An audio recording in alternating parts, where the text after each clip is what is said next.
Hi friends, welcome to Neetha's tasteland. നമ്മൾ ഇന്ന് ഉണ്ടാക്കാൻ പോകുന്ന സദ്യയിലെ റെസിപ്പി എന്താണെന്ന് വെച്ചിട്ടുണ്ടെങ്കിൽ പുളിയിഞ്ചിയാണ് ഉണ്ടാക്കാൻ പോകുന്നത്. എല്ലാവർക്കും പുളിയിഞ്ചി ഇഷ്ടമായിരിക്കും, എല്ലാവരും സദ്യയിൽ ചെയ്യാറുള്ള റെസിപ്പി ആയിരിക്കും. പക്ഷെ ഞാൻ എങ്ങനെയാണ് പുളിയിഞ്ചി ഉണ്ടാക്കുന്നതെന്ന് എല്ലാവർക്കും അറിയില്ലല്ലോ. അത് നമുക്ക് ഒരുമിച്ച് പുളിയിഞ്ചി ഉണ്ടാക്കാം. ഇത് വളരെ സിമ്പിൾ എന്ന് വെച്ചാൽ അത്ര സിമ്പിൾ ആയിട്ടുള്ള റെസിപ്പിയാണ്. ഇഞ്ചി നമ്മൾ ഫൈനായിട്ട് ചോപ്പ് ചെയ്തെടുക്കുക, അത് മാത്രമാണ് പുളിയിഞ്ചിയിൽ നമ്മൾ ശ്രദ്ധിക്കേണ്ട കാര്യം. പിന്നെ എല്ലാ സ്ഥലത്തും പുളിയിഞ്ചി തന്നെയാണോ സദ്യയിൽ ചെയ്യാറുള്ളതെന്ന് എനിക്കറിയില്ല. ചില സ്ഥലങ്ങളിൽ ഇപ്പോ ഇഞ്ചി കറിയായിട്ട് ചെയ്യാറുണ്ട്, ചില സ്ഥലങ്ങളിൽ പുളിയിഞ്ചി ആയിട്ട് ചെയ്യാറുണ്ട്. നമ്മുടെ ഇവിടെയൊക്കെ കോമൺ ആയിട്ട് പുളിയിഞ്ചിയാണ് യൂസ് ചെയ്യാറുള്ളത്. പുളിയിഞ്ചി ആകുമ്പോൾ മധുരവും എരിവും പുളിയും എല്ലാം ചേർന്നിട്ടുള്ള ടേസ്റ്റ് എന്ന് പറഞ്ഞാൽ അത്ര നല്ല ടേസ്റ്റ് ആണ്. എന്റെ ഒരു ഫേവറേറ്റ് ഡിഷാണ് പുളിയിഞ്ചി എന്ന് പറഞ്ഞിട്ടുണ്ടെങ്കിൽ. എനിക്ക് ഇഞ്ചിക്കറിയേക്കാൾ താല്പര്യം പുളിയിഞ്ചിയോടാണ്. നമുക്ക് നമ്മുടെ സദ്യ സ്പെഷ്യൽ ആയിട്ടുള്ള പുളിയിഞ്ചി ഉണ്ടാക്കാം.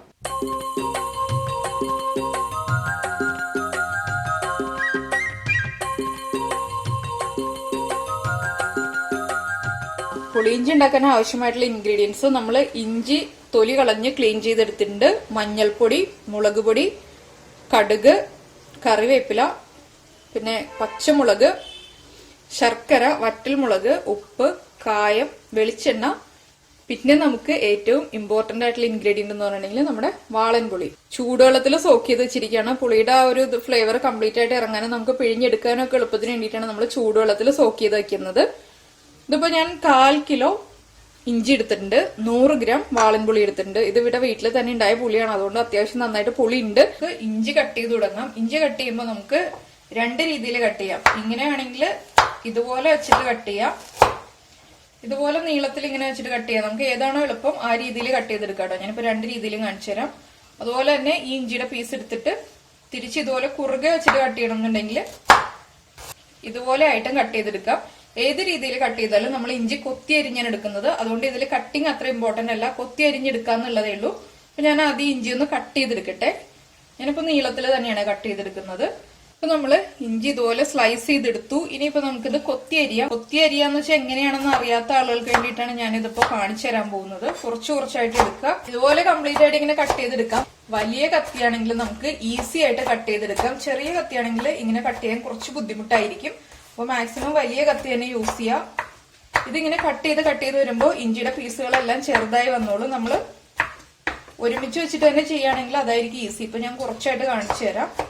ഇപ്പൊ നമുക്ക് ഇഞ്ചി ഇതുപോലെ സ്ലൈസ് ചെയ്തതിന് ശേഷം മിക്സിയിലൊന്ന് അടിച്ചെടുത്തിട്ട് ചെയ്യാം. പക്ഷെ അത് കറക്റ്റ് ആയിട്ട് പുളിയിഞ്ചി എന്ന് പറഞ്ഞ റെസിപ്പി നമ്മൾ ട്രഡീഷണൽ ആയിട്ട് ചെയ്യുമ്പോൾ ഇതുപോലെ കൊത്തി അരിഞ്ഞിട്ടാണ് എടുക്കുന്നത്. അല്ലാന്നുണ്ടെങ്കിൽ ചില സ്ഥലങ്ങളിൽ ഇതുപോലെ സ്ലൈസ് ചെയ്തതിന് ശേഷം മിക്സിയിൽ അടിച്ചിട്ട് വറുത്ത് പൊടിച്ചെടുക്കാറുണ്ട്. പക്ഷെ ഞാൻ ഇവിടെ ചെയ്യുമ്പോൾ ഇതുപോലെ തന്നെ കൊത്തി അരിഞ്ഞിട്ടാണ് ചെയ്യാറുള്ളത്. ഇത് കഴിക്കുമ്പോഴാണ് കൂടുതൽ ടേസ്റ്റ് ഉണ്ടാവുക, പുളിയിഞ്ചിക്ക് ടേസ്റ്റ് കൂടുതലുണ്ടാവുക.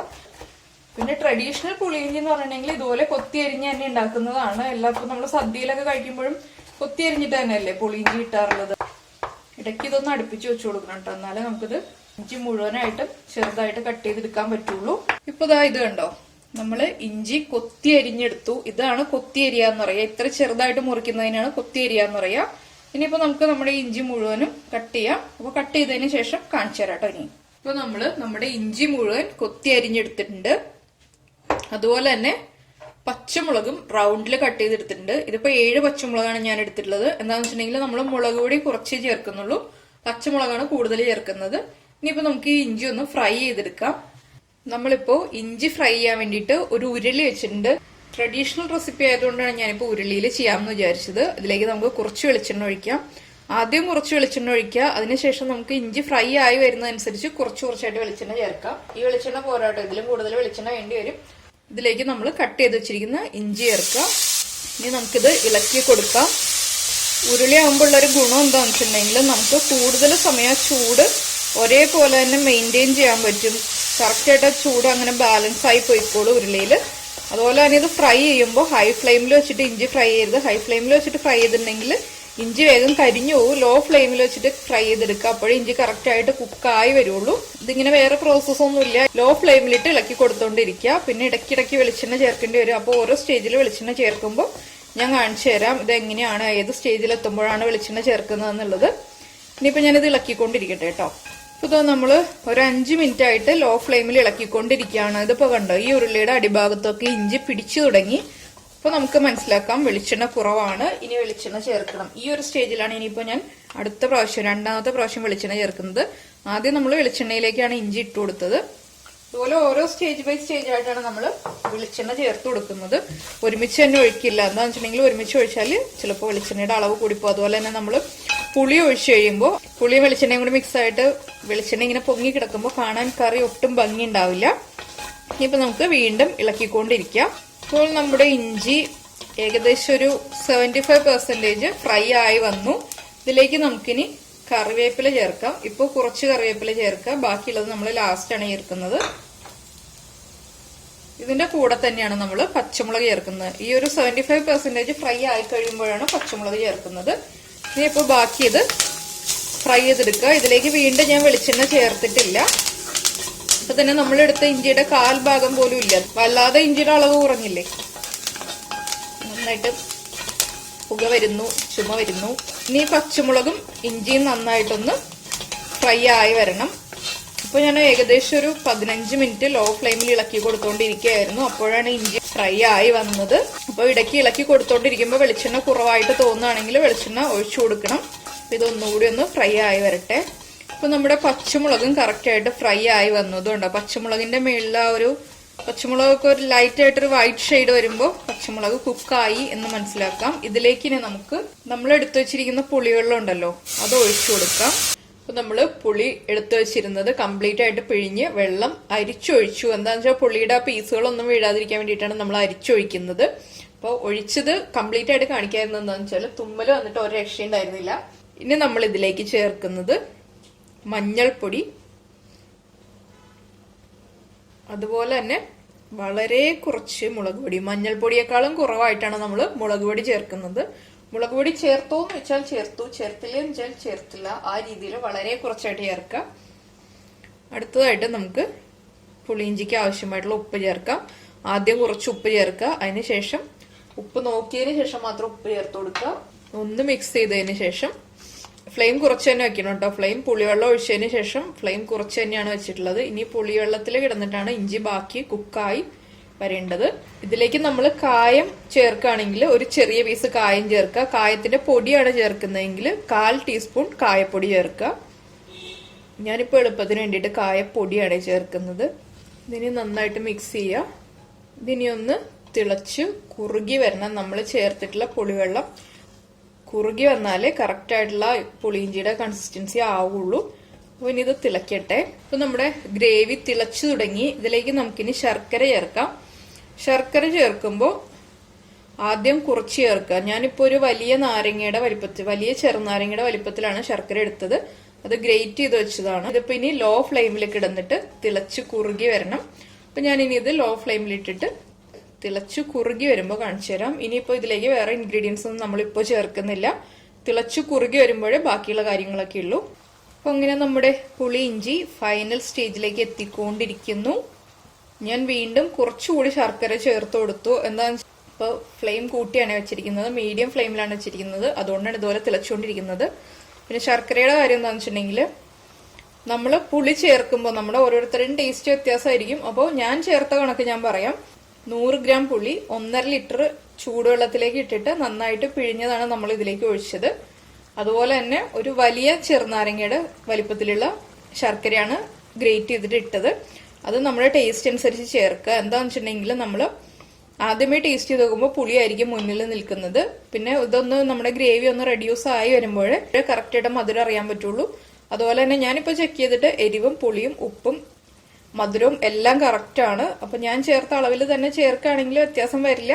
പിന്നെ നമുക്ക് കിട്ടുന്ന പുളിയുടെ വ്യത്യാസം അനുസരിച്ച് പുളിയുടെ അളവിൽ വ്യത്യാസം വരും. അതുപോലെ തന്നെ ഇതിപ്പോ 15 മിനിറ്റ് ആയിട്ട് ലോ ഫ്ലെയിമിൽ ഇട്ടിട്ട് ആ നമ്മൾ ചേർത്ത പുളിവെള്ളം വറ്റിച്ചുകൊണ്ടിരിക്കുകയാണ്. ലോ ഫ്ലെയിമിൽ തന്നെയാണ് വെച്ചിരുന്നത്. ഞാനിപ്പോ ഇടയ്ക്കൊന്ന് ഫ്ലെയിം കൂട്ടി വെച്ചു. അപ്പൊ ഇടയ്ക്ക് നമുക്ക് ഇങ്ങനെ കൈ എടുക്കാതെ ഇളക്കാമെന്നുണ്ടെങ്കിൽ ഫ്ലെയിം കൂട്ടി വെച്ചിട്ട് ഇളക്കാം. ഞാനിപ്പോ ഇടയ്ക്കിടയ്ക്ക് അങ്ങോട്ടും ഇങ്ങോട്ടൊക്കെ നീങ്ങുന്നത് കൊണ്ട് ലോ ഫ്ലെയിമിൽ തന്നെ ഇട്ടിരിക്കുകയായിരുന്നു. അപ്പോൾ ഇതൊന്നുകൂടി കുറുകിയതിന് ശേഷം നമ്മൾ ഇനിയിപ്പോൾ പുളിയിഞ്ചി പ്രസന്റ് ചെയ്യുന്നത് നാളെ പ്രസന്റ് ചെയ്യുള്ളൂ. എന്താണെന്ന് വെച്ചിട്ടുണ്ടെങ്കിൽ പുളിയിഞ്ചിയുടെ കറക്റ്റ് കൺസിസ്റ്റൻസി എന്ന് പറഞ്ഞിട്ടുണ്ടെങ്കിൽ അടുത്ത ദിവസമേ കറക്റ്റ് ആയിട്ട് വരുള്ളൂ. ഇഞ്ചി ആ ഗ്രേവിയിൽ കുറച്ചൊന്ന് സോഫ്റ്റ് ആയി വരണം എന്നുണ്ടെങ്കിൽ, വല്ലാതെ സോഫ്റ്റ് ആവില്ല കേട്ടോ, ചെറുതായിട്ടൊന്ന് സോഫ്റ്റ് ആയി വരണം എന്നുണ്ടെങ്കിൽ ഒരു ദിവസം മുന്നേ നമ്മൾ റെഡിയാക്കി വെക്കുക. അപ്പോൾ സദ്യക്ക് റെഡിയാക്കുമ്പോൾ പുളിയിഞ്ചി അതുപോലെയുള്ള ചില കറികളൊക്കെ ഉണ്ടല്ലോ, ഇപ്പൊ നമ്മുടെ ചിപ്സ് അതുപോലെ ശർക്കര വരട്ടി ഇതൊക്കെ നമ്മൾ നേരത്തെ റെഡിയാക്കി വെക്കും. പുളിയിഞ്ചിയൊക്കെ 2 ദിവസം മുന്നേ റെഡിയാക്കി വെച്ചാലും ചീത്തയായി പോകില്ല. എന്താണെന്ന് വെച്ചാൽ നമ്മൾ വെള്ളം ചേർക്കുന്നില്ല ഇതില്, ആ ചൂട് പുളിവെള്ളം മാത്രമേ ചേർക്കുന്നുള്ളൂ. അതുകൊണ്ട് തന്നെ ചീത്തയായി പോവാത്ത കാര്യങ്ങളാണ് ഇതിലുള്ളതെല്ലാം. ഇഞ്ചി അതുപോലെ തന്നെ കറക്റ്റ് ആയിട്ട് ഫ്രൈ ആയി വന്നില്ല എന്നുണ്ടെങ്കിൽ പുളിയിഞ്ചി മോശമായി പോവും. അപ്പൊ ഇഞ്ചിയുടെ ഫ്രൈയിങ്, ആ ഒരു ഇഞ്ചി ഫ്രൈ ചെയ്യുന്നത് കറക്റ്റ് ആയിട്ട് ഫ്രൈ ചെയ്യണം, എന്നാലേ പുളിയിഞ്ചി ഇരിക്കുള്ളൂ.